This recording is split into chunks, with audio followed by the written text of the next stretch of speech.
Hi everyone! So, kamusta naman ang ating home quarantine? Alam kong mas mahirap yung life for our frontliners, of course, who are in the hospitals currently and are taking care of everyone who needs their help. So, saludo sa ating mga frontliners. Pero, sure naman ako na hindi lang ako yung hindi na alam ko ano yung gagawin sa bahay. Kasi, hindi mo maramdaman yung freedom kasi sa bahay ka pa din. Kain ka na kain. Anyway, so I'm making this video because I wanted to answer a few questions about COVID. I'm sure marami na kayo nakitang information about COVID in the internet. Pero nakakalito kasi yan, so pagsamasamahin na natin lahat. Today, I want to answer 3 questions. The first one is, ano ba talaga yung COVID-19? Second, ano yung dapat nating gawin when it comes to COVID-19? And of course, yung third is, ano yung pwede nating gawin para makatulong sa iba? So without further ado, let's go to question number 1. So the first question is, what do we know about COVID? Ang coronavirus or COVID-19 is actually an infectious disease. Dahil newly discovered siya, wala pang vaccine for this and also a direct na cure for it. So in the last few days, for sure, bumili kayo ng masks, bumili kayo ng hand sanitizer, etc. etc. Pero, ano ba talaga yung bagay na makakapagpahawa ng coronavirus? So, hindi to airborne. Hindi siya yung parang nasa air lang. Parang bigla mo nasagap, tas woo, meron ka ng coronavirus. Rather, yung virus na to ay nakukuha galing sa mga droplets that come from the body of a carrier. So, for example, if natamaan ka nung cough na yon or nung sneeze na yon, then yung liquid droplets na yon can contain the virus. And if you're too close and naabot ka nun, then saka ka mahawa. So, hindi siya napapasa ng ibang mga bagay other than that as of now, according to the WHO. So, the next question is, nakakamatay ba ito? So, for sure, nakita niyo mga balita. Daming mamatay, unfortunately, because of the coronavirus. So, usually, yung COVID does not really kill you.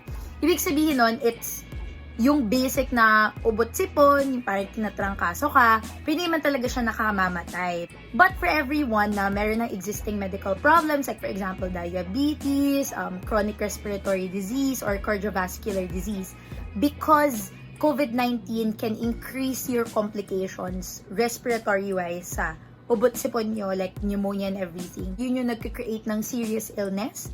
Mostly, unfortunately, old people because sila nga yung likely na meron ng pre-existing conditions. So far, I think yun yung mga bagay na kailangan nating malaman. Very, very important, no? If you are seeing a lot of information about COVID-19 on the internet, pag-isipan nyo muna kung valid yung source, lalo na yung mga share lang ng mga tita sa messenger or mga pino-forward na text messages. What I would suggest is to check out the official website of the WHO, the World Health Organization, that's who.int, para sure tayo na lahat ng information na ating nakukuha about COVID-19 are actually up to date and also definitely factual. Next question.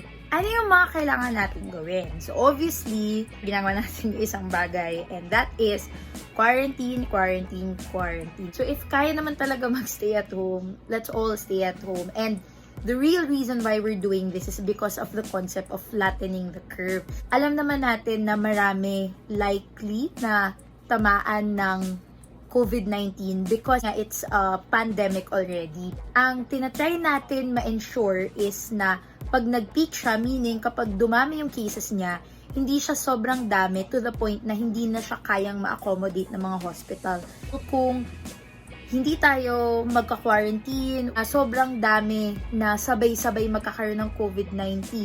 And kapag dinala sa hospital, lalo na yung mga may complications, hindi kakayanin ng medical facilities and resources natin na i-accommodate silang lahat. Essentially, what we're doing is making it easier for medical professionals to deal with the situation the best way that they can. Pero ang tanong, paano kung feeling mo may COVID-19 ka or someone na nakahalubilo mo recently na na-diagnose na of COVID-19? For sure, yung unang iniisip ng bawat tao is tumakbo agad sa hospital and to get a test. Unfortunately, hindi marami yung testing kits natin. Of course, we have great researchers coming from UP who have created their own testing kits, pero that's still in the process of being made. In Marikina, I do know that the LGU already has a testing lab na hindi pa rin ina-approve ng ating DOH. For sure, may kakulangan tayo sa testing kits to the extent na meron din tayong medical professionals who are unable to have themselves tested. So, before you run to the hospital, you have to check first if you're asymptomatic or symptomatic. And if it's manageable naman and it's still asymptomatic, na-expose ka lang, wala namang effect sa pangangatawan mo pa, then it's much better to stay at home. Just limit your interactions with people even inside your home para mabawasan yung likelihood na kumalat siya. In short, unless symptomatic or unless may complication, there is no need to get a test immediately. It's better to quarantine yourself and limit your chances of passing it to other people. Kasi, friend, kung pumunta ka ng hospital, tapos may exposure ka pala ng COVID-19, marami pang pwedeng mahawa na mga naka-confine who may possibly have complications already na lalala lang with the exposure to COVID-19 or worse, ikot ka sa delivery room or ma-expose yung mga buntis sa'yo, diba? Coco, But, it's another situation altogether. Obviously, kung you're suffering already from complications, you have pneumonia, or your flu is much more severe than usual, then that's when you run to the hospital already and get the medical attention you need.